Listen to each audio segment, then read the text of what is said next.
And blessings to all. Welcome back, everybody. This is Brother Jacob, and this is the False Prophet channel, where we get Islam destroyed and the false prophet of Islam, Muhammad, destroyed on a regular basis.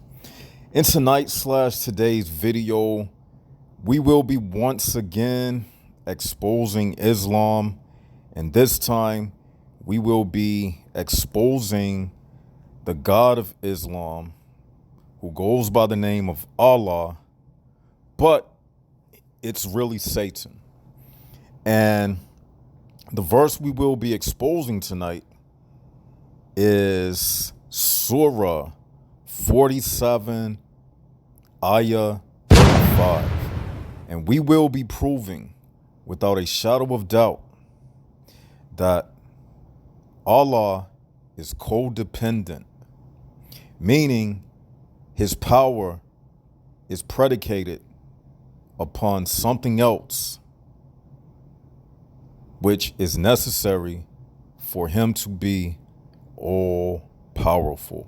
And we're going to break it down. Go ahead, like, share, and subscribe, and let's get right into it. Now, we are reading from the Musin Khan translation, and as you see, this is Surah 47:35. Now let's read.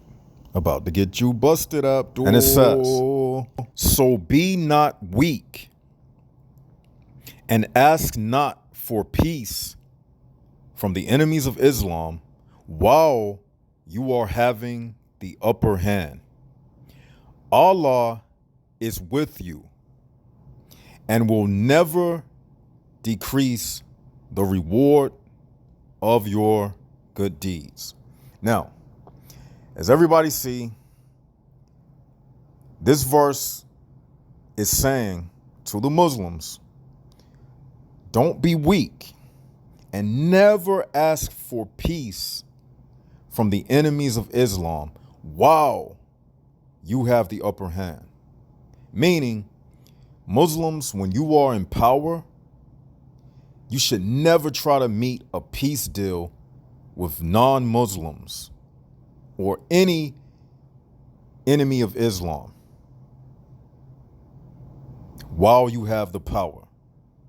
Is that clear? This is what the verse is saying. So Muslims, let's put this in perspective. If Muslims had the power to take over the entire world today, that would mean anybody who opposed Islam and wanted to be a secular nation in a world that Islam controlled, and if the Muslims said, and if that nation said to the Muslims, let's make a peace deal, let's work something out so we don't have to convert to Islam, the Muslims would not be allowed to do that. Because according to this verse, it says, to do so is a weakness. You are weak if you do that. So they are not supposed to make any peace deals with non-Muslims when they have the upper hand. Now, I had to lay that out so we can get to the next point. Now, let me highlight something. You see what it says? Allah is with you. But hold up. Hold up, Abduls. Hold up. Hold up. This verse says, be not weak when you have the upper hand, when you are the majority, when you have a nuclear weapon or any type of capability that makes you invincible to the enemy of Islam. But, Abdul, I see something. Maybe you all haven't caught on to it yet. Let me highlight it again.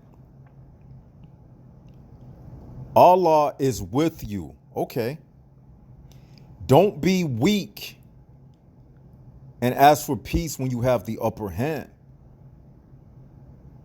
So this verse is saying when when you don't have the upper hand, it's okay to ask for peace. It's okay to do like in Palestine and Israel. It's okay to do the Oslo Peace Accord or the Camp David agreement. It's okay for Hamas to ask for peace in Israel when right now, for those who don't know, Palestine and Israel, they've been in a war. And they just now have reached a ceasefire. And according to this verse, it's okay for the Palestinians to agree to a ceasefire because right now they don't have the upper hand. They can't defeat Israel. But hold up. How is it that this verse is saying that it's okay to ask for peace when you are the minority and when you don't have the upper hand? And at the same time, here go the bombshell, everybody. You've been waiting for it. And at the same time, it tells the Muslims that boom, boom, Allah is with you. Boom, Abduls. You see the contradiction? And remember, I told you I was going to prove that Allah's power is codependent upon the amount of Muslims, the Muslim majority, and it's dependent upon that Muslim majority having the upper hand. But if you let me unhighlight it. But if you take away the Muslims having the upper hand, then guess what? This part of the verse, Allah is with you, it means nothing. You know why? Because the verse is saying that if the Muslims don't have the upper hand, it's okay to make a peace deal. But how is it that Muslims can ever be in a situation where they don't have the upper hand when it says right here, Allah is with you? Does everybody see? So this means Allah being with the Muslims means nothing unless they have the upper hand. So according to this verse, Allah is not giving the Muslims an upper hand, because if he was, then this verse wouldn't say not to make a peace deal when you have the upper hand. It would also say don't make a peace deal when you don't have the upper hand. Meaning, if Allah is with you, it shouldn't matter if you have the upper hand or if you don't have the upper hand, far as the majority being Muslim. It shouldn't matter if the Muslim population is the majority or if it's the minority. Because regardless, if you have Allah with you, then the size of the Muslim ummah, it matters not. So this verse destroys Allah being all powerful. Because if he was all powerful, then that means even if it was one Muslim left on this earth, as long as that one Muslim had the all-powerful Allah on his side, This verse would read, you still don't make a peace deal with the enemies of Allah, even if you are one, because Muslim, I am with you. But that's not what the verse says. So Allah,